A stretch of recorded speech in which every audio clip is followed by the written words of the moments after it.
During the 3 months of armed clashes in the Donbas region, the Kiev authorities have not been able to quell the uprising of the People's Militia. Inept command, thousands of dead soldiers, and a critical shortage of funding does not give the Kiev regime any hope of winning. Kiev's appeals to NATO for military assistance were ignored. So far, the conflict in the east of Ukraine looks local, and the attempt to provoke Russia into a war with Ukraine did not work.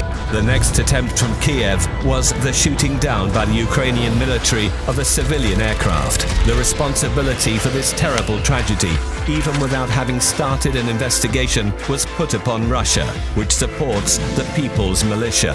Such a crime was necessary for the Kiev regime to make this conflict international and to show the whole world that the People's Militia are the international terrorists. The exposure of this fabrication by the SBU fake militias negotiation, as well as the hard facts provided by the Russian General Staff, proved the involvement of the Ukrainian army in the plane crash. This provocative murder was carried out under the orders of Kiev and the American Special Services in order to draw NATO into a war with Russia. Why do Americans need this war?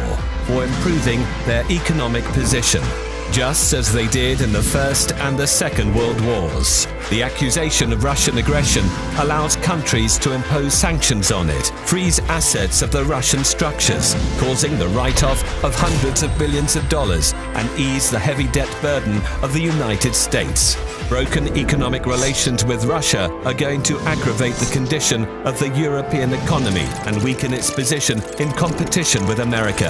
The destabilization of the banking system will encourage the capital outflows into the United States to maintain the dollar pyramid. The retraction of the European countries into a war with Russia is going to strengthen their political dependence on America, which will lead to decisions favorable to the United States rather than the EU. Thanks to this war, the American military-industrial complex will get many orders. The US economy will flourish.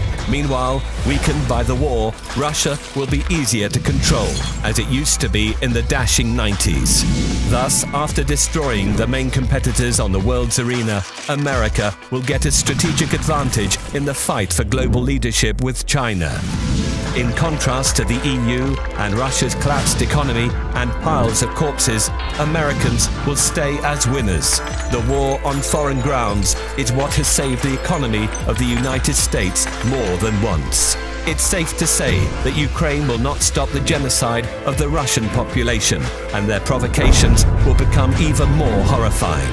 Sooner or later, Russian troops will enter the territory of Ukraine. But to avoid millions of Russian, Ukrainian, and European victims, the EU leaders must turn away from their overseas owners and admit that Russia does not only protect its national interests, but seeks to prevent the outbreak of World War III. Otherwise, the survivors of World War III are going to witness the new American economic miracle.